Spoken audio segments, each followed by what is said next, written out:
বন্দে মাতরম। Police প্রশাসনের ভেতরে ভয় ঢোকা দরকার। শুধু নিট পেপার লিক নয়, এরকম আরো বহু পেপার ফাঁস হতে। দিল্লির যন্তর মন্তরে যেসব ছাত্র ছাত্রীরা আন্দোলন করছিল গত 20 তারিখে তাদের ওপর নির্মম অত্যাচার এবং তাদের ওপর লাঠিচার্জ করেন পুলিশ। ধর্মেন্দ্র প্রধান শিক্ষামন্ত্রী তার পদত্যাগের দাবিতে মুর্শিদাবাদ ডোমকুলে আজকে ছাত্র ছাত্রীর প্রতিবাদ মিছিল। তারা জানাচ্ছেন যে তাদের এই প্রতিবাদ দীর্ঘস্থায়ী এবং যদি শিক্ষামন্ত্রী ধর্মেন্দ্র প্রধান ইস্তফা না দেন। আপনাদের এই আন্দোলনের কারণ কি? আমাদের এই আন্দোলনের কারণ হচ্ছে যে নিট পরীক্ষার যে প্রশ্নপত্র লিক হয়েছে তার জন্যই আমাদের আন্দোলন। এবং আগামী কয়েকদিন ধরে আমরা দেখতে পাচ্ছি দিল্লিতে যন্তর মন্তরে যে ছাত্রদের উপর অমানবিক পাশবিক অত্যাচার হচ্ছে, ওই জন্যই আমাদের এখানটায় আন্দোলন।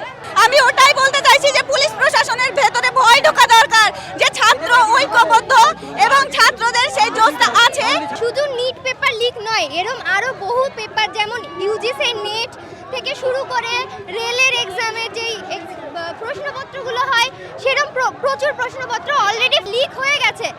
আমরা ধর্মেন্দ্র প্রধানের ইস্তফা চাইছি। এইভাবে চলতে থাকলে আমাদের দেশটা পুরো নষ্ট হয়ে যাবে। দেশের সাথে সাথে ছেলে মেয়েদের যে ভবিষ্যৎ নিয়ে খেলা। আমরা যেমন এখন গ্রাজুয়েশন করছি, এরপরে আমরা চাকরির পরীক্ষা দেবো। যেমন আমি নিজেই ইউজিসি নেট দিব, তার প্রিপারেশন করছি। এবার আমার মনোবলটা সেখানে গিয়ে কোথায় থাকবে? আমি রাতের পর রাত জেগে পড়াশোনা করব, তারপরে গিয়ে শুনবো পেপার লিক, আবার আমাকে নেক্সট এক্সাম দিতে হবে। এটা কিভাবে? এটা কতদিন চলে? একটা স্টুডেন্ট তার পড়ার কোনো আগ্রহ আর থাকছে না। এতটাই মানসিক চাপে থাকতে হয় যে তারা ডিপ্রেশনে চলে যায় লিটারালি। বন্দে মাতরম। हम लेके रहेंगे, हम लेके रहेंगे, हम लेके रहेंगे, हम लेके रहेंगे। কি কারণে এই আপনাদের প্রতিবাদ মিছিল? আমাদের এই প্রতিবাদ মিছিল আমাদের যত স্টুডেন্ট আছে নিট এক্সামের যে পেপার লিক হচ্ছে এই বিরুদ্ধে আমরা এই আন্দোলন করছি, মিছিল করছি।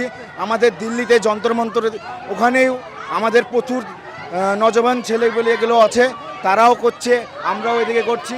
আমরা এই প্রতিবাদের বিরুদ্ধে আমরা এই প্রতিবাদ করব। যতক্ষণ না ইস্তফা দিচ্ছে ততক্ষণ আমরা এই প্রতিবাদ চালিয়ে যাব। हम लेके रहेंगे।